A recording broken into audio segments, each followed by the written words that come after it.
शिव की बनी रहे आप पर छाया, पलट दे जो आपकी किस्मत की काया। मिले आपको वो सब अपनी ज़िंदगी में जो किसी ने भी न पाया। ओम नमः शिवाय। आप सबको श्रावण मास की हार्दिक शुभकामनाएं। भोले भंडारी की कृपा आप और आपके परिवार पे बनी रहे।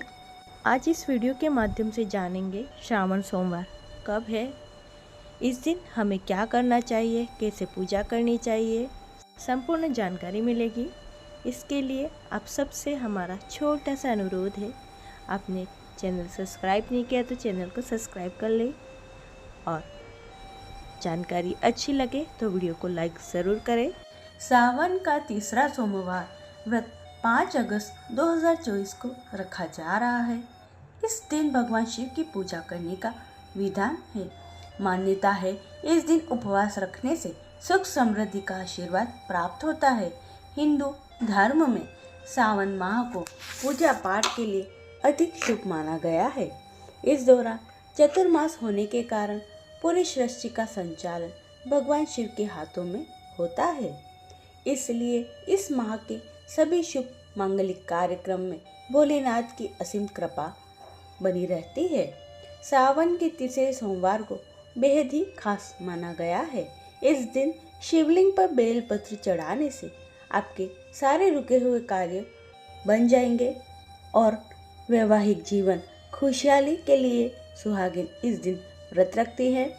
धार्मिक मान्यता अनुसार सावन के दूसरे सोमवार पर महादेव के 108 नाम जपने पर मनोवांछित इच्छा की प्राप्ति होती है।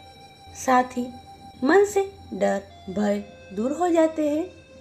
श्रावण सोमवार के दिन पूजा कैसे करें? श्रावण सोमवार के दिन सुबह जल्दी उठकर भगवान शिव का ध्यान करें और व्रत का संकल्प लें।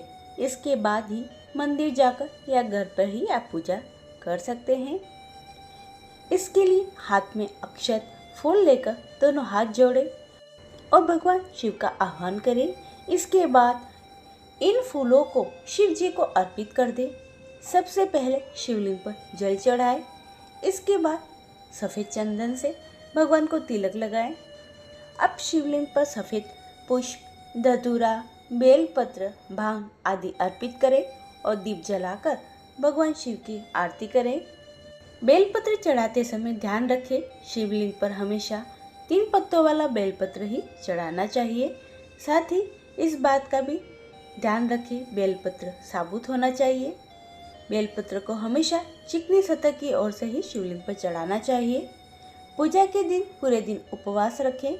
इसके बाद शाम को शिव जी के समक्ष दीपक जलाएं और भगवान शिव को प्रसाद अर्पित करें। पूजा के बाद आप प्रसाद कुछ फल ग्रहण कर अपना व्रत खोल सकते हैं। इन मंत्रों का आप जाप करें। शिव जी का मूल मंत्र ओम नमः शिवाय, महामृत्युंजय मंत्र ओम त्र्यंबकं यजामहे सुगंधिं पुष्टिवर्धनम् उर्वारुकमिव बन्धनान् मृत्युमोक्षयमामृताम्। रुद्र मंत्र ओम नमो भगवते रुद्राय। रुद्र गायत्री मंत्र ओम तत्पुरुषाय विद्महे महादेवाय धीमहि तन्नो रुद्र प्रचोदयात्। आप इन मंत्रों का ज़्यादा से ज़्यादा जप करें। इस दिन पूजा का मुहूर्त पंचांग के अनुसार इस दिन ब्रह्म मुहूर्त सुबह 4:19 तक रहेगा। वहीं अभिजीत मुहूर्त 12:02 से लेकर 12:55 तक रहेगा। सोमवार को पूजा करने का शुभ मुहूर्त रात्रि 7:15 से लेकर 8:17 के बीच रहेगा। इस बीच आप पूजा करें और भगवान जी को भोग अर्पित जरूर करें। श्रावण सोमवार के दिन शिव जी का रुद्राभिषेक और जलाभिषेक करने से अमोघ फल की प्राप्ति होती है। इस दिन आप ये जरूर करें। श्रावण सोमवार के दिन कुछ खास उपाय हैं, इन्हें आप जरूर करिए। इससे आपके जीवन की सारी परेशानियां समाप्त हो जाएंगी, आपका वैवाहिक जीवन सफल हो जाएगा और आपका वैवाहिक जीवन भी खुशहाल होगा। पहला उपाय, बहुत मेहनत करने के बाद भी करियर में मुताबिक सफलता नहीं मिल रही है तो तीसरे सोमवार के दिन गन्ने के रस से भगवान शिव जी का अभिषेक करें। इस उपाय को करने से मनोवांछित सफलता प्राप्त होती है और सारी बाधाओं का नाश होता है। दूसरा उपाय, व्यापार अच्छा नहीं चल रहा है, लाभ नहीं मिल रहा है या किसी और प्रकार की बाधा है तो सावन के तीसरे सोमवार पर शिव जी को केसर अर्पित करें। मान्यता है इससे भाग्य का उदय होता है और कारोबार में तरक्की मिलती है। तीसरा उपाय, घर में सुख शांति। जिन लोगों के घर में आए दिन किसी बात को लेकर विवाद होते हैं, उन्हें सावन के महीने खासकर सोमवार के दिन शिव पुराण का पाठ करना चाहिए। शिव पुराण सुन भी सकते हैं, इससे तनाव दूर होता है और घर में हो रहे कलेश भी समाप्त हो जाते हैं। चौथा, सोमवार के दिन श्रावण सोमवार की पूजा में शिवलिंग पर लौंग अर्पित जरूर करें। इससे परिवार में सुख समृद्धि आती है और धन से जुड़ी सारी समस्याएं समाप्त हो जाती है। पांचवा उपाय, शिवा मुट्ठी में 5 अनाज होते हैं, अरहर की दाल, अक्षत, गेहूं, काला तिल और मूंग की दाल, सभी एक मुट्ठी एकत्रित कर ले और इन्हें शिव मंदिर में अर्पित करें। छठा उपाय, शाम के समय शिव मंदिर में घी का दीपक लगाए। व्यक्ति को अपार धन संपत्ति और ऐश्वर्य की प्राप्ति होती है, अतः नियमित रूप से शाम को या रात्रि के समय किसी भी शिवलिंग के समक्ष दीपक लगाना चाहिए। सातवां, शिवलिंग का रुद्राभिषेक करें। जल, दूध, घी, दही, शहद, सुगंध, गन्ना रस, गंगा जल, भांग, भस्म आदि से रुद्राभिषेक कर सकते हैं। इससे हर तरह के संकट दूर होते हैं और प्रभु आपकी आर्थिक समस्याएं दूर कर देते हैं। और धन प्राप्ति के लिए गंध के रस से रुद्राभिषेक जरूर करना चाहिए। आठवां उपाय, श्रावण मास में भगवान शिव के साथ ही लक्ष्मी नारायण की आराधना भी बहुत ही फलदायी मानी गई है। इस माह में सायंकाल के समय आप शिव मंदिर में जाकर शिवलिंग पर जल अर्पित करके 108 बार नमः शिवाय और माता लक्ष्मी का प्रिय मंत्र ओम श्रीम ह्रीं श्रीम कमलालय प्रसिद्ध ओम श्रीम ह्रीं श्रीम महालक्ष्मी नमः का जाप करते हैं और धन प्राप्ति की प्रार्थना करते हैं तो आपको निश्चित ही अपार धन की प्राप्ति होती है और कर्ज से मुक्ति मिलती है।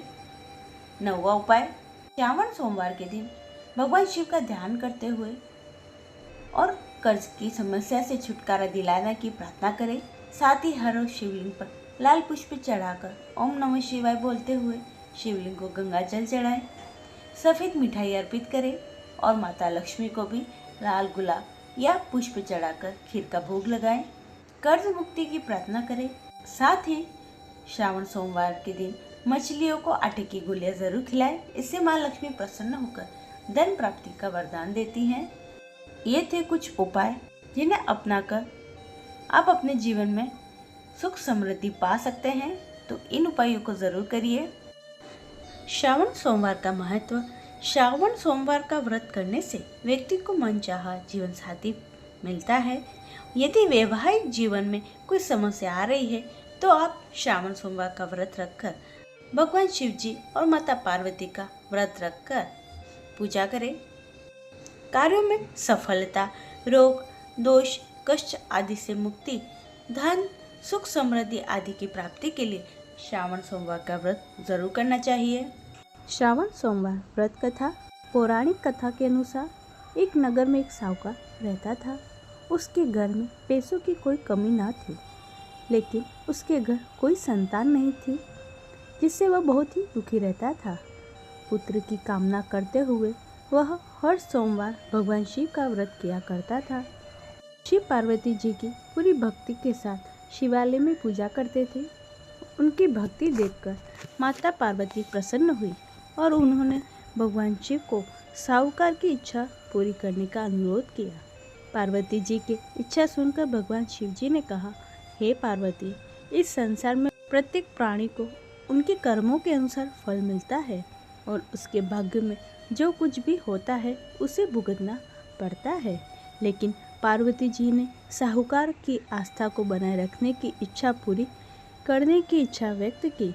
माता पार्वती के अनुरोध पर शिव जी ने साहूकार को वरदान दिया, लेकिन उन्होंने यह भी कहा उनकी संतान अल्पायु होगी और केवल 16 वर्ष तक ही जीवित रहेगी। साहूकार माता पार्वती और भगवान शिव जी की यह बात चित सुन रहा था। वह पहले की तरह शिव की पूजा करता रहा। कुछ समय बाद साहूकार के घर एक पुत्र ने जन्म लिया। जब वह बालक 11 वर्ष का हुआ तो उसे पढ़ने के लिए काशी भेज दिया गया। साहूकार ने बेटे के मामा को बुलाकर ढेर सारा पैसा दिया और कहा कि तुम इस बच्चे को काशी विद्या प्राप्त करने के लिए ले जाओ और रास्ते में यज्ञ करो। आप यहाँ भी यज्ञ करें, वहाँ ब्राह्मणों को भोजन कराकर दक्षिणा देकर जाएं। मामा भांजे दोनों एक तरह से यज्ञ करते थे और ब्राह्मणों को दक्षिणा दान करते थे और काशी की ओर चले जाते थे। रात में एक नगर था जहाँ नगर के राजा की पुत्री का विवाह होने वाला था, लेकिन जिस राजकुमार से उनका विवाह तय हुआ वह कान्हा था और इस बात की जानकारी राजा को नहीं थी। राजकुमार ने इस बात का लाभ उठाकर अपने स्थान पर साहूकार के बेटे को दूल्हा बना दिया, लेकिन साहूकार का बेटा ईमानदार था। उसने अवसर का लाभ उठाया और राजकुमारी के दुपट्टे पर लिखा कि तुम मुझसे शादी कर चुके हो, लेकिन जिस राजकुमार के साथ तुम्हें भेजा जाएगा वह एक आंख से काना है। मैं काशी पढ़ने जा रहा हूँ। जब राजकुमारी ने चुन्नी पर लिखे हुए शब्दों को पढ़ा तो उसने अपने माता पिता को यह बात बताई। बारात छोड़कर राजा ने अपने बेटे को नहीं छोड़ा। उधर साहूकार का लड़का और उसके मामा काशी पहुँचे। वहाँ जाकर यज्ञ किया। लड़के की उम्र के दिन जब 16 वर्ष का था, एक यज्ञ किया गया था। लड़के ने अपने मामा से कहा कि मेरी तबीयत ठीक नहीं है। मामा ने कहा तुम अंदर जाओ और सो जाओ। शिव के वरदान के अनुसार कुछ ही पलों में बच्चे की जान निकल गई। मृत भांजे को देख उसके मामा विलाप करने लगे। संयोग से उसी समय शिव और माता पार्वती वहाँ से जा रहे थे। पार्वती ने भगवान से कहा, हे प्राणनाथ, मैं इसकी पुकार सहन नहीं कर सकती। आपको इस व्यक्ति की पीड़ा को दूर करना होगा। जब शिव जी मरे हुए लड़के के पास पहुँचे तो उन्होंने कहा, यह उसी साहूकार का बेटा है जिसे मैंने 12 साल की उम्र में वरदान दिया था। अब इसकी उम्र खत्म हो गई है। लेकिन माता पार्वती ने कहा कि हे महादेव, कृपा करके इस बच्चे को और उम्र दे, नहीं तो माता पिता भी मर जाएंगे। शिव के अनुरोध पर भगवान शिव ने लड़के को जीवित रहने का वरदान दिया। शिव की कृपा से वह बालक जीवित हो गया। शिक्षा समाप्त करके जब वह लड़का अपने मामा के साथ अपने नगर को लौट रहा था तो चलते हुए उसी नगर में पहुंचा जहां उसका विवाह राजकुमारी के साथ हुआ था। उस नगर में भी उसने यज्ञ का आयोजन किया। उस नगर के राजा ने तुरंत उसे पहचान लिया। यज्ञ समाप्त होने पर राजा व्यापारी के बेटे और उसके मामा को महल ले गया और उन्हें बहुत सा धन वस्त्र देकर राजकुमारी के साथ विदा किया। लड़के के मामा ने नगर में पहुंचते ही एक दूत को घर भेजकर आने की सूचना भेजी। बेटे के जीवित वापस लौटने की सूचना से व्यापारी बहुत प्रसन्न हुआ। व्यापारी और उसकी पत्नी ने स्वयं को एक कमरे में बंद करके रखा था। भूखे प्यासे रहकर वह दोनों अपने बेटे की प्रतीक्षा कर रहे थे। उन्होंने प्रतिज्ञा कर रखी थी, यदि उन्हें अपने बेटे की मृत्यु का समाचार मिला तो दोनों अपने प्राण त्याग देंगे।